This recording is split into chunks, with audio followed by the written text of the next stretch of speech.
Good morning and welcome to Plug In with Playbook. I'm Anna Palmer, co-author of the Politico Playbook. I'm joined by my fellow Playbook co-author, Jake Sherman. Thank you for tuning into Politico's virtual programming during the reimagined political conventions as we count down to the election day. This week, it is all about the Democratic National Convention and Joe Biden's campaign for president. You can follow the conversation all week on social media using the hashtag DNC with Politico and tweet us your questions at Politico. In a moment, we'll be talking to Senator Tim Kaine from the no longer swing state of Virginia. We were just talking about this backstage. But first, today's Plug-In with Playbook will include another edition of the Swing States Map, hosted by senior politics editor Charlie Mahtesian and national political reporter Holly Otterbein. Today's edition is all about Pennsylvania and why it is among the states likely to shape the electoral outcome for different reasons than past presidential campaigns. That will be followed by a reporter roundtable where Politico's journalists from across the newsroom will do a deep dive on the Biden campaign and issues driving the November election. All right, let's get started. First, we just want to welcome Senator Tim Kaine to Plug In with Playbook. Hey, Jake and Anna, good to be with you guys. Thanks. All right, well, Senator, you've worn a lot of hats for the Democratic Party. Governor of Virginia, DNC chair, now U.S. Senator. But in 2016, as we all know, you were the VP nominee. What do you wish you knew then that you know now? You know, that's a really good question. And I don't know that I have a Rorschach answer to that. I will say, for me, 2016 was really encapsulated by something really good and something really bad that were closely connected. One, it was so much fun to do everything I could to try to get the first woman elected president of the United States, a talented woman in Hillary Clinton. I had played a significant role in Virginia in helping Barack Obama be the first African-American president, and I really wanted to play a major role in helping the first woman be president. So that was the part that was great. But maybe the down part, which kind of responds to your question, is just the hostility, misogyny, double standards, subtle and overt that I saw applied to Hillary in the 105 days I was on the ticket with her was very, very painful. And it made me understand more deeply the statistical reality that we're really bad in this country in electing women to higher office. And as president and vice president, we know we've not had a woman in either role, but look at Congress. We're at our North Star right now with 24% women in Congress, and that ranks us 76th in the world in the percentage of women in our national legislative body. We're behind Afghanistan, we're behind.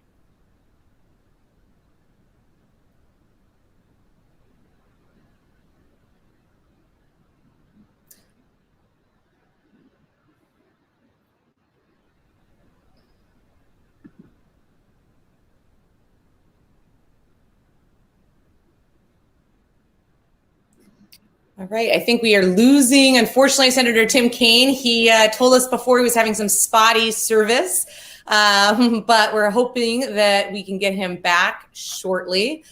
Jake, why don't we just talk, we can talk a little bit about what we saw, yesterday, and what we're kind of looking forward to with Kamala Harris, right? Last night was all about Jill Biden's reintroduction, and probably introduction to a lot of folks in terms of kind of getting to know her and really make the case for her husband. I thought it was a pretty compelling speech. She was at the school she taught at. And so you really did see kind of this kind of family man and really rounding out this kind of compassionate leader that Democrats are trying to position Joe Biden as.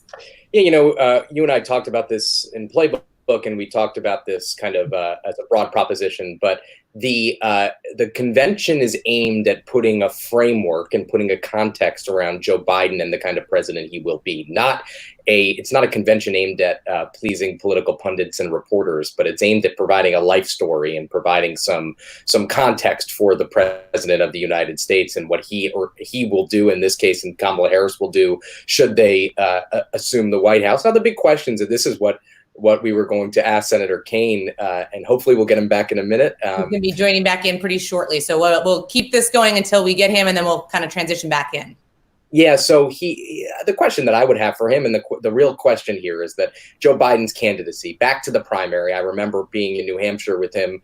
It was probably my last trip before the pandemic hit, or one of my last trips before the pandemic hit. But how But is Joe Biden, does he have some unique capability to break the gridlock that you and I see on such a daily basis? And what is the theory of the case behind this gridlock what is the theory of the case that he is uniquely suited to break this gridlock? And I'm not sure that there is a case. I'm not sure that all this staunch partisanship that we've seen for the last, 10, 12 years right now is going to cool off just because Joe Biden and Kamala Harris are atop the ticket and if they assume the White House. I think that's just an outstanding question. And the other dynamic, which I think is really important to think about, is the first 2 years, and we talked to Nancy Pelosi briefly about this yesterday, and hopefully we'll get Senator Kaine back to talk about it a little bit more. But is there some sort of what is Biden going to do with his first 2 years of the presidency? And in my estimation, I think you'd agree, he has a pretty binary choice. He could either get as much done, eliminate the filibuster if Democrats control the Senate, and kind of jam through a Democratic agenda, or will he follow in his promises or his theory of the case to build a sort of bipartisan constituency, a bipartisan governing agenda? And I think that will be the driving kind of question for 21 to 23 should Joe Biden and Kamala Harris win the White House. I think it's also just really instructive when to build off your point there, to think about just the changes, the Senate in terms of the people that are there. There's a lot of new members since Joe Biden was a senator there, and a lot of the institutionalists have either retired or are going to be have moved on, and you have a lot of members now that are senators who were members of the House, and I think that you really see that reflected in terms of. In terms of, kind of what the new dynamics of the Senate, and less people, really interested in the concept of, maybe some of the rules and the decorum and the kind of things that Joe Biden harkens to. I think the other thing that, is very interesting in terms of what the Democrats are doing here on a nightly basis is really introducing a lot of Republicans, right? It used to be, I believe there was only 2 Republicans that spoke at the Democratic convention in 2016. One of them was Jenny Lim, a Republican woman who actually spoke before Hillary Clinton, and she went on to start an organization, Republicans for Change. Now you're seeing multiple women and men that are Republicans come back there and come to the convention and make the case for Joe Biden. And I also think the other thing is there's also a lot of older people, right? You had John Kerry, you had Bill Clinton, so you wonder what they're trying to do in terms of the demographics that they believe are watching this and the demographic of the people they need to have vote. I'll make this last point and then we'll kick it over to our conversation about Pennsylvania, the new swing state map that we have queued up in a second. But I think the thing that we need to think about is what we put at the top of Playbook this morning. The world that Democrats are trying to will into existence is a world that I'm not sure exists anymore. It's a world, I think we have Senator Kaine back, it looks like. Why don't we get maybe a question or two into him before we have to wrap? Yeah, sorry, Senator Kaine. Well, that was, we're happy to have you back. We'll see how long I'm here for. So. Let's ask you this question until you get booted again. But I guess the question we were talking about while you were gone is, why should we believe, you serve in the Senate, you see this up close and personal every day. Why should we believe that Joe Biden will be somebody who's uniquely qualified to break the gridlock that you live through every single day in the United States Senate?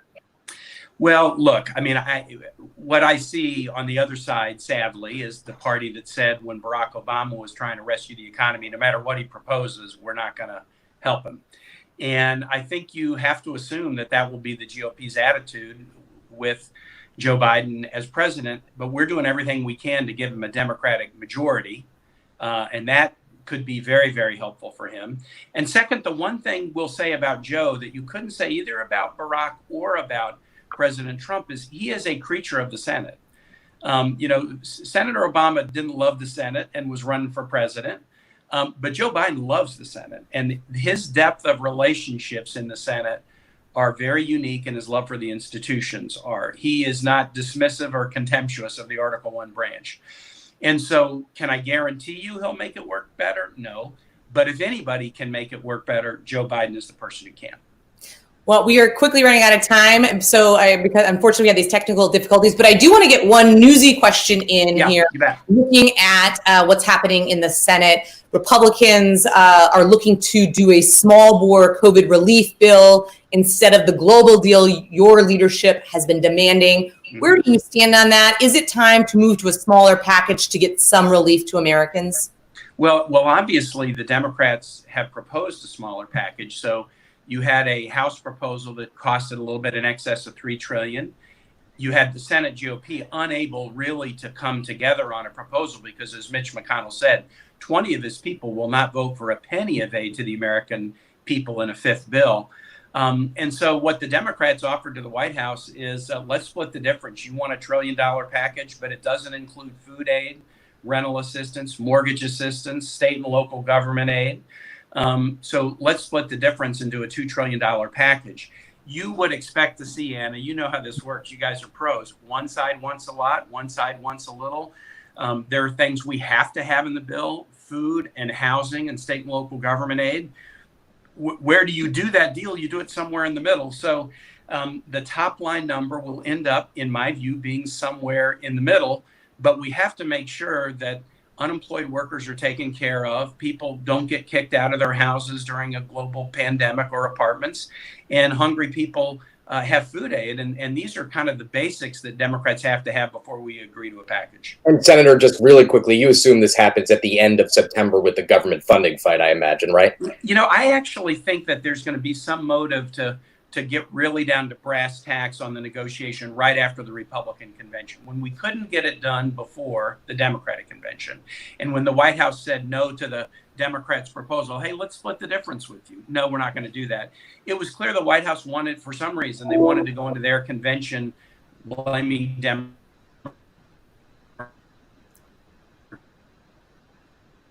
Help.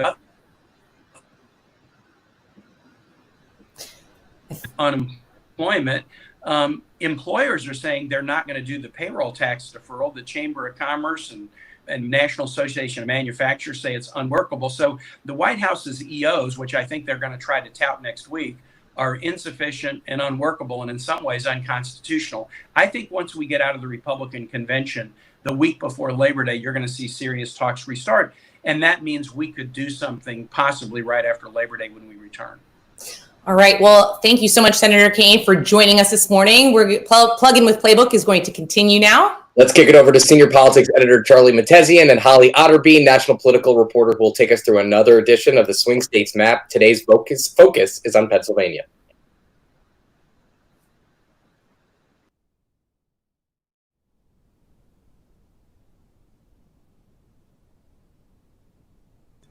Good morning. I'm Charlie Mahtesian, senior politics editor at Politico.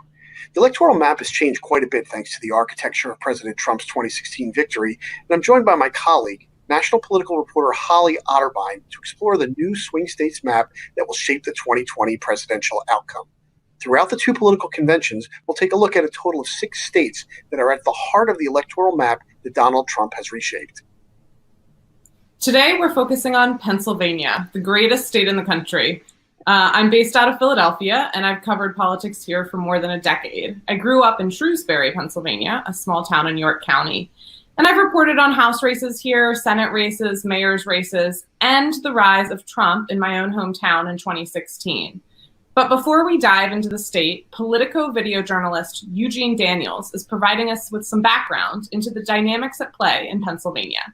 We may have an important state call to make in just a moment. Now we're ready to make it, and that is that we can call Pennsylvania Donald Trump the victor. Pennsylvania had voted Democratic in the 6th straight presidential election. I think for me, this is one of the most stunning results of the night. In 2016, Pennsylvania was the first state in that old blue wall to swing from blue to red.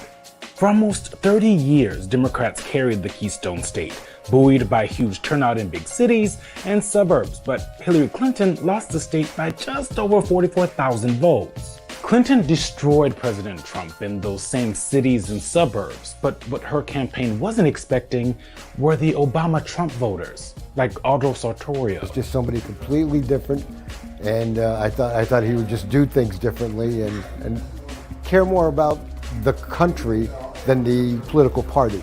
Sartorio is a native of Luzerne County, the county that moved the most from Obama to Trump. It shifted by a stunning 25 points.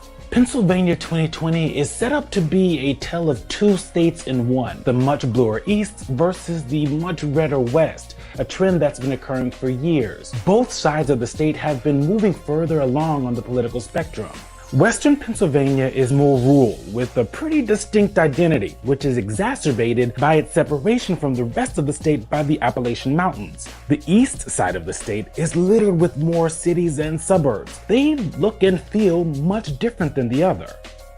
In 2019's local elections, they also voted differently than they have in the past. Republicans had been holding on to suburbs surrounding Philly for dear life. But all four of the Collier County governments were snatched up by Democrats while Republicans flipped seats in the West. This cultural divide that is only getting bigger sets up a huge fight for PA, for Trump and Joe Biden. So what is each side doing? Well, the Trump campaign seems to be leaning into a fear tactic to try and win back some of those white suburban voters in Pennsylvania and nationally. Joe Biden and his bosses from the radical left want to significantly multiply what they're doing now. And what will be the end result? Suburbia will be no longer as we know it. Since becoming president, Trump has seen suburban white women turned off by both his rhetoric and policies like child separation and his handling of the current protests and unrest around the country. So that voting bloc is going to be a huge hurdle for him in Pennsylvania. And poll after poll show Trump losing the battleground state to Biden by increasing margins. But don't forget, that was the state of play in 2016, which is why Democrats need to tread carefully here. While Trump and Republicans are losing white suburbanites in Pennsylvania, he's gaining strongholds with blue-collar white voters that used to hold it down for the Democrats in the state. If you speak to Democratic officials behind the scenes, they say 2016 kind of scared them into not relying so heavily on the polls this time around. But they also say they remain cautiously optimistic as they watch President Trump's poll numbers continue to trend downward. The East-West divide in the state is widening, and it's real.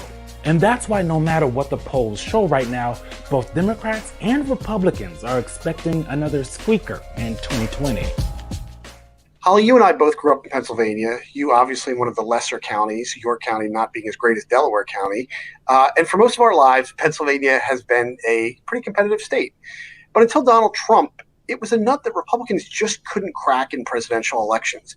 The GOP nominee hadn't won there since 1988. What do you think explains Donald Trump's breakthrough victory? First of all, Delaware County wishes that it was South Philly, Charlie. So let's just not get started with that battle. And secondly, Trump won by 44,000 votes, less than 1 percentage point in 2016. And he did it in a really unconventional way for a Republican. He won traditionally blue-collar Democratic areas like Luzerne and Northampton and Erie counties, all of which President Barack Obama had carried. And Trump also surged in rural parts of the state while losing all of Philly's 4 collar counties, which, as you know, used to be a bellwether in presidential races. Holly, here's an interesting stat for you. Joe Biden has led in every public poll since the beginning of June and in all but 2 of the nearly 24 public polls released in Pennsylvania this year. Why? So a few things. Trump is, first of all, losing seniors and losing suburban voters, both of which he won in Pennsylvania in 2016 because of the way he's handled the coronavirus pandemic, as well as the protests that we've seen. And this is a really big problem in one of the oldest states in the country and a state where suburbanites make up more than half of the electorate. And that's not the only bad news for Trump. While he's still winning them, Trump is even losing ground with white voters without a college degree. That's a huge deal because that's really thought of as his base. Yeah, but I feel like I've heard this song before. Isn't it possible that the polls in Pennsylvania are wrong again? Trump campaign aides and allies certainly say so. In 2016, the state polls undercounted white voters without college degrees, which, as I mentioned, Trump ended up doing significantly better among than Mitt Romney. And they played a decisive role in the race. Most Democratic elected officials and party leaders in Pennsylvania that I talk to say they think the polls are about right based on what they're seeing in their districts and their neighborhoods. But some aren't so sure. Some worry that the polls might be undercounting those white voters without college degrees again. And there is one data point, actually, that looks good for Republicans. Since 2016, they've been registering voters about 5 times as fast as Democrats. And one thing that Democrats and Republicans both agree on is that the race will narrow in the state the closer that we get to Election Day. Well, James Carville once famously said that Pennsylvania was Philadelphia and Pittsburgh with Alabama in between, which is a description I've always kind of hated and thought was way off the mark. But there are some pretty notable geographic and political divides in the state that both campaigns will try to take advantage of. Can you tell us a little bit about those? Yeah, I've always hated that saying too. It's just too simplistic for a state like Pennsylvania. But of course, there are political differences, and you can see that in the way that the campaigns advertise in different parts of the state. In Philadelphia, Trump has tried to drive down support for Biden among people of color by running ads bashing Biden's support for tough on crime bills in the 1990s. And if that sounds familiar, it's because he used a really similar tactic in 2016 against Hillary Clinton. Another similarity to 2016 is that he's run spots attacking Biden's record backing free trade deals, which is something he's trying to do to weaken Biden among blue-collar workers. Trump's also attempted to reduce support for Biden among suburban and senior voters through ads falsely claiming that Biden wants to defund police. And this just shows how kind of micro-targeted some of these ads have gotten. With an eye to Western Pennsylvania's natural gas industry, a pro-Trump super PAC has aired spots saying Biden wants to eliminate fracking, which, for the record, is not true. To drill down into the state even more, Trump's campaign has told me that they think they'll do better this year in southeastern Pennsylvania, that they'll continue to grow in northeastern PA, like Lackawanna, which is a county that they came very close to winning in 2016. And they say they'll hold tight in southwestern Pennsylvania, where they did very well. Okay, so what's Joe Biden's strategy in the state? It's really simple. The Biden team's plan has basically just been hammering Trump on the coronavirus. I watch the ads that both campaigns run about every week in Pennsylvania. And for Biden and pro-Biden super PACs, it's just been all about the virus. In terms of looking at the map, the Biden campaign is looking to perform strongly in the suburbs. They want to drive up turnout in Philadelphia.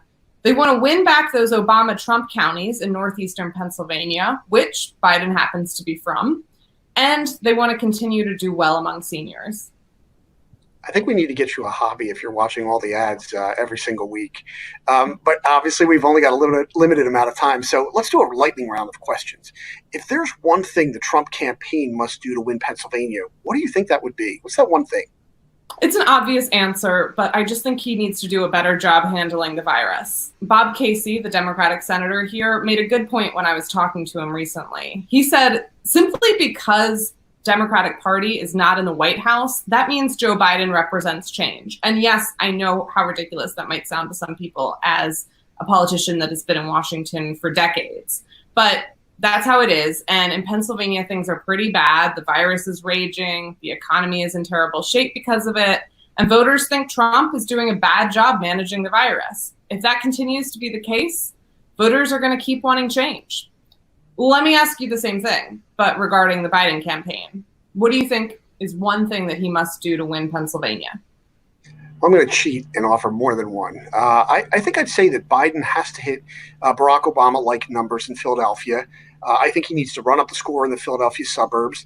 And lastly, I think he needs to do much better than Hillary Clinton in northeastern Pennsylvania, particularly in places like Luzerne County and Lackawanna County. I mean, those are places where Joe Biden should be able to do well, especially with white working class voters. And as you know, that's Joe Biden's homeland. He was born in Scranton in Lackawanna County, and so he ought to be able to do a little bit better than Hillary Clinton there in November. Yeah, they really need a home advantage there. You're a cheater, Charlie, for saying more than one thing, but thank you all for joining us for this new swing states map focusing on Pennsylvania. We have 4 more swing states to go in our series. Join us tomorrow morning for a look at Wisconsin. Thanks for watching and take care.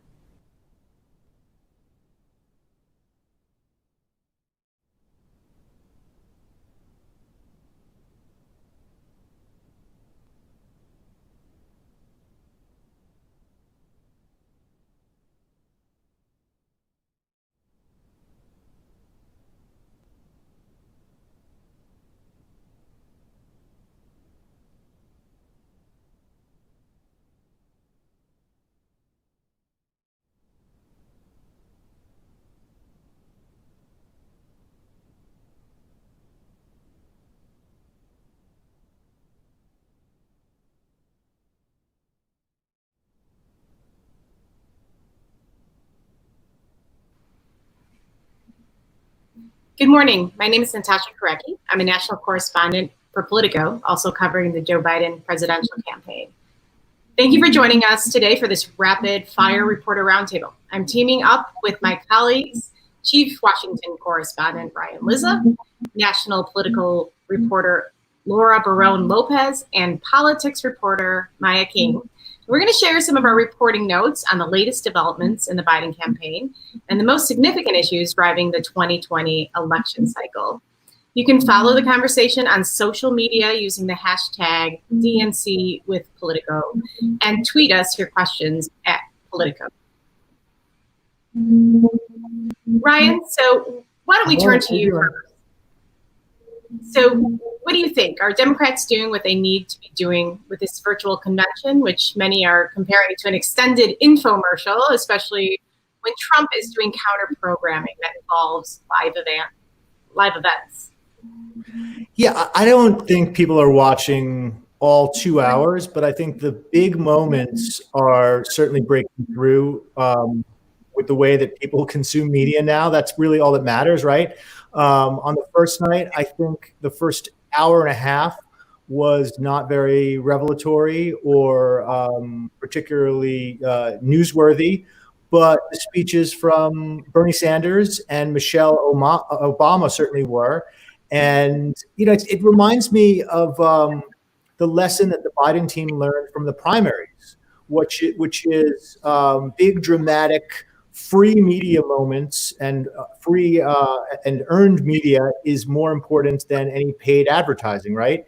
The endorsements from Beto and Amy and Pete right before Super Tuesday that were blasted around the country and dominated the conversation in the run up to Super Tuesday. That'll have Biden to win states where he didn't even spend any money, right? Like Massachusetts. And I think that's similar to this convention. It's what matters are 1 or 2 or 3 important sound bites or moments each night that then are circulated and discussed. And so so far, I think more so on the first night than the second night. I think they're accomplishing that so far. It'd be very interesting. One final point on this: it'd be very interesting to see what lessons the Republicans learn from this, and whether the cable news networks and others take all 2 hours every night of Trump programming next week. Right. I mean, in some ways, Republicans are kind of lucky, aren't they? That yes, that Democrats are doing this dry run for them. So why don't we turn to you, Laura? Biden has been navigating the politics of Black Lives Matter since George Floyd's death. And you've been covering this a ton. So can you give us a taste of how those organizers feel right now about how their interests have been so far represented at the convention? You know, what do they say is lacking? What do they think is, how do they think they're being represented? Yeah, so while it appears that there is a lot of party unity right now based on what people are watching on our screens, actually on the sidelines, there is a bit of contention, particularly from Black Lives Matter organizers and activists who actually issued this statement Monday evening after the first night of the convention, saying that they really wanted the Breathe Act, this big piece of legislation, that a piece of it is to divest from police departments and really take a lot of money away from agencies that they think are harmful to the criminal justice system, that also harm Black lives. And so they really wanted that included as an amendment to the DNC platform, and that was rejected when the proceedings went on. And so they're pushing for that still on the sidelines. A number of BLM organizers also told me that the first night where there was that racial justice section that focused on the moment that we're seeing right now across the country, they felt that it was a bit performative. And even though they were glad to see that George Floyd's brother was given time to speak, as well as Gwen Carr, the mother of Eric Gardner, they felt as though what really matters is whether or not Biden is going to move on the issues that they hope he'd move on, like ending qualified immunity. And right now he supports reining it in and hasn't really provided specifics on what exactly that means. So those are continued debates going on right now on the sidelines. I expect that they're going to continue all the way till November. Activists and organizers may not be able to really push him much unless he's elected, though, to office. So, and then also on the other element going on right now with progressives and the Biden campaign is that there's been some contention on the sidelines between Representative Ocasio-Cortez and former Ohio Governor John Kasich. So they butted heads. It's really showing that while the DNC and the Biden campaign decided to give a lot of time to Republicans over the last 2 nights, that's really irked a number of progressives who feel as though they haven't been given the same amount of airtime, and yet they're the progressive wing of the party. And that especially when AOC only gets 60 seconds, right? Exactly. She only had 1 minute, whereas Kasich and Colin Powell were given much more time, fuller speaking spots. And just a quick follow-up there. I mean, do you think that was for a reason? Do you think that was, sort of sending a message in some ways? Potentially. Last night we did see one progressive, Addie Barkan, get a significant amount of time. And so that was likely a signal to the progressives that, look, if you do support Medicare for all, you're welcome in the party, even though Biden doesn't support that. But one organizer in Florida that I spoke to did say that they thought it was not strategic to give so little time to Ocasio-Cortez because they thought that giving her more time could help turning out voters of color or younger voters who right now are not enthusiastic about Biden. Then there's the alternative, right, Natasha, which you know a lot about as you cover Biden's campaign very closely, which is that Biden's campaign also wants to win over those independent and disillusioned Republicans. And so those are clear appeals to them saying that it's okay to leave Trump and Republicans behind and to vote for him. I mean, what do you think about it? It's a tricky balance, right? You don't want to disenfranchise progressives. At the same time, Biden's really trying not to allow some of these assaults from Donald Trump to stick. And he keeps trying to call him a radical and that he does want to defund the police. And, some of these trying to just peg him with a lot of them. So far, none of it is stuck. And I think that is what the Biden campaign is really trying to do right now is, yes, we are going to recognize you, AOC and others, but we're only going to give you limited time.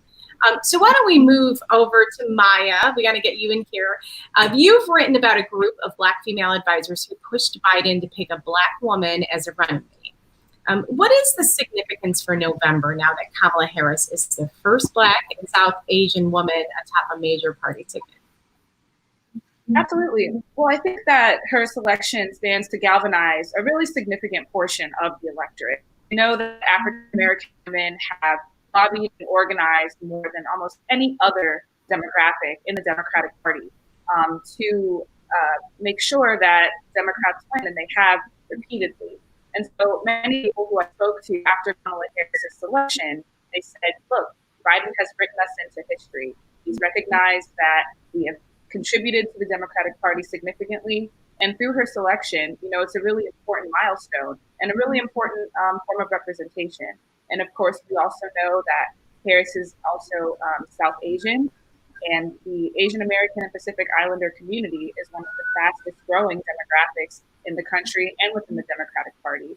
And so it stands to not only galvanize a really important bloc that has already consistently supported Democrats, but it also will grow the support among a really fast growing bloc of voters who are really enthusiastic about this pick. Right. What kind of backlash do you think there would have been? And Laura and Ryan, feel free to jump in here too, but what kind of backlash do you think there would have been had he not ended up picking a Black woman?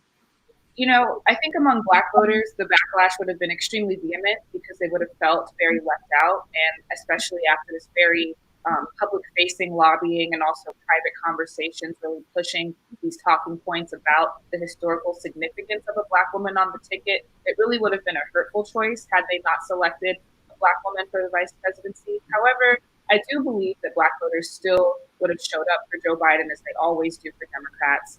but it would have definitely widened that enthusiasm gap that we're always talking about with voters on the fringes who aren't quite sure necessarily whether they're going to not necessarily vote for Biden or Trump, but vote or not vote at all. Okay. So we're going to open up to audience questions now. We got a lot of good ones, but we're going to begin with the one that was most frequently asked. And this is it. How will the Biden-Harris ticket try to bring the progressive wing of the party on board? Will this depress turnout among progressives? How will Harris win them over? And we received this question from Alex in Chevy Chase, Maryland. Laura, why don't we kick that one to you? Yeah.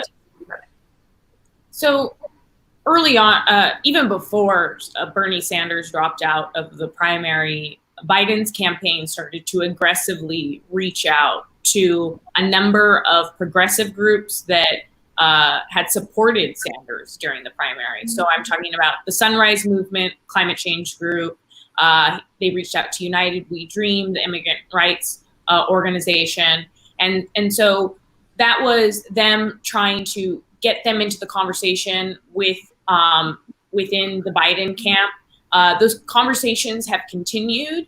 And again, also then the Biden campaign worked with Bernie appointees in the task force, the unity task force that they created to hash out where they could find some common ground on issues like healthcare, on criminal justice reform, on climate change. And progressives largely left those task force negotiations happy about where they met on healthcare and also on climate change. Again, back to what we were talking about earlier with Black Lives Matter organizers and the criminal justice reform, that was the one panel where they did feel as though things fell a bit short, particularly on the fact that Biden supports decriminalization versus legalization of marijuana. They wrote in the task force that they wanted to rein in ending qualified immunity they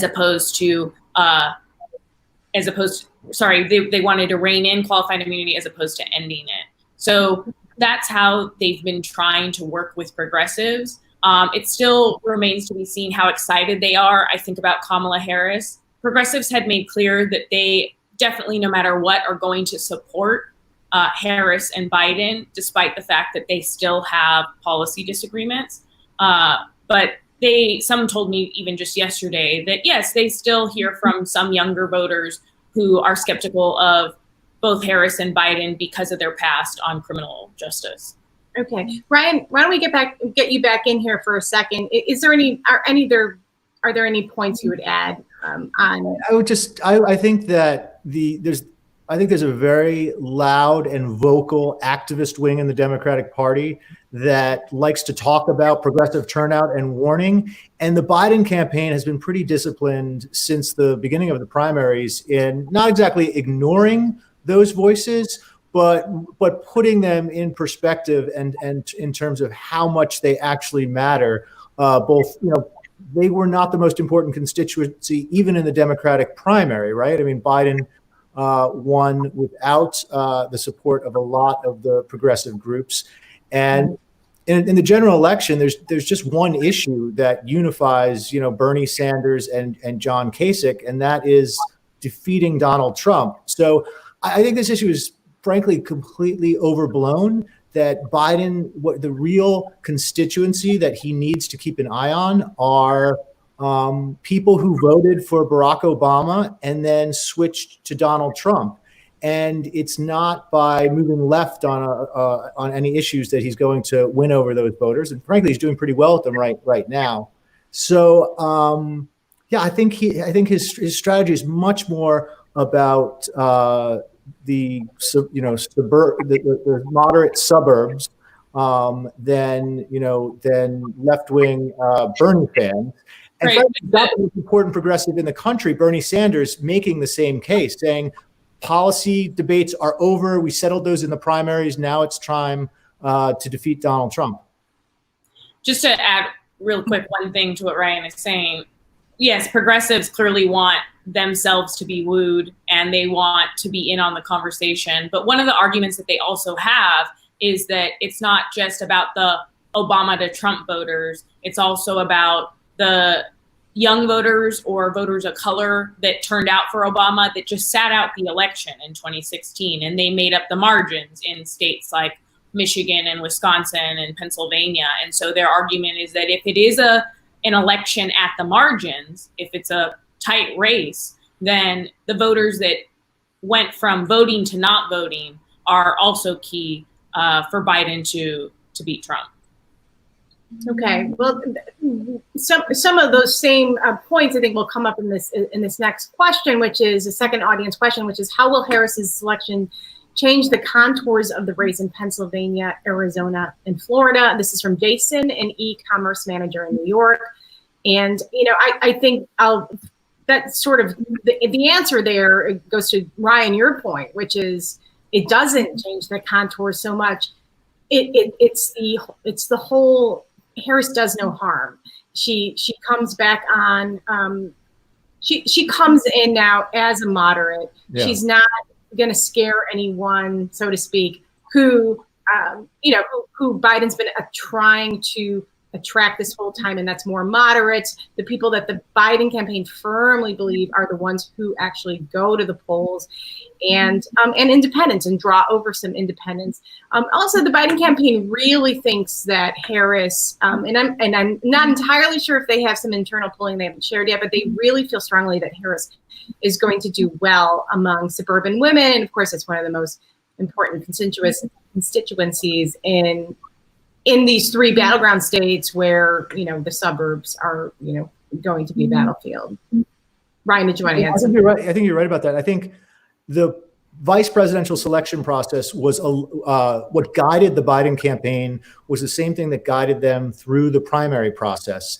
And that is not get too caught up in the ideological debates in the Democratic Party, basically place Biden in the kind of center of the Democratic Party, the consensus figure, not too far left on anything, not too far right on anything, and pay more attention to the importance of diversity in the Democratic Party than some of the ideological litmus tests. And so, for instance, when he was choosing a running mate, you know, the Warren fans would go to the Biden people and say, hey, you know, she'll help you with those Bernie voters. She'll help you with progressive. That's the constituency you need. And I think the Biden people looked at that and said, that argument doesn't really hold water. But I think they thought it was very important that the ticket be diverse and historic. And I think that the fact that Kamala Harris was more ideologically closer to Biden than to the left, that didn't bother them, right? They didn't think that they needed to please the left with that choice. But as Maya pointed out and Maya's reported, there was a sense that African-American voters are what gave him the nomination, and that diversity on the ticket was extremely important. And I think you're right, Natasha, that Kamala is someone that can go and speak to a lot of those suburban women who, frankly, who are fed up partly with Trump because of the, frankly, the racism that has been exhibited from him for the last 5 years.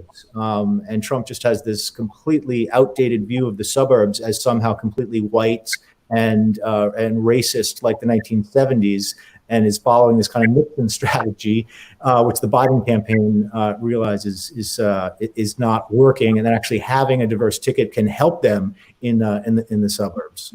Okay, Maya, we just alluded to your reporting again. Is there anything other points or thoughts you would make on that, and trying to draw African Americans to the polls in some of these battleground states? I think it's just what's already been said.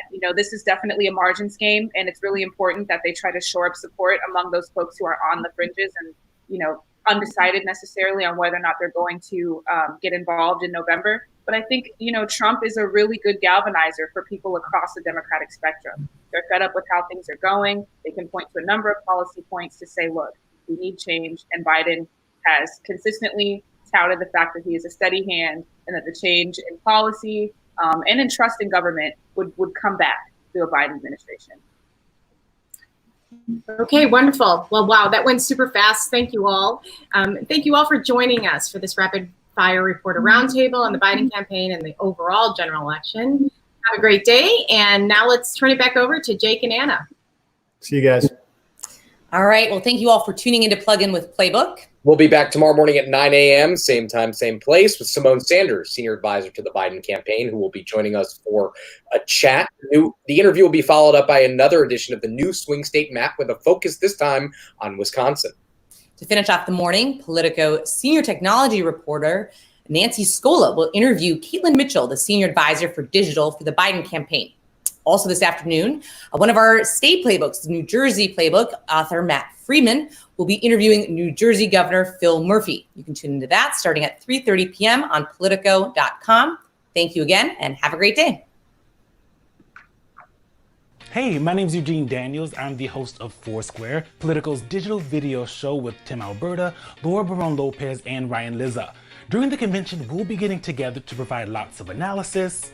I think it strikes a lot of Republicans that Trump's only chance to get back into this race is if Democrats really do him a favor, if they really overreach. Context. It's not a new playbook for Trump, and it's also not a new playbook historically. Also kind of amazing that the conventional wisdom that the person who would be best for Biden is an African-American woman.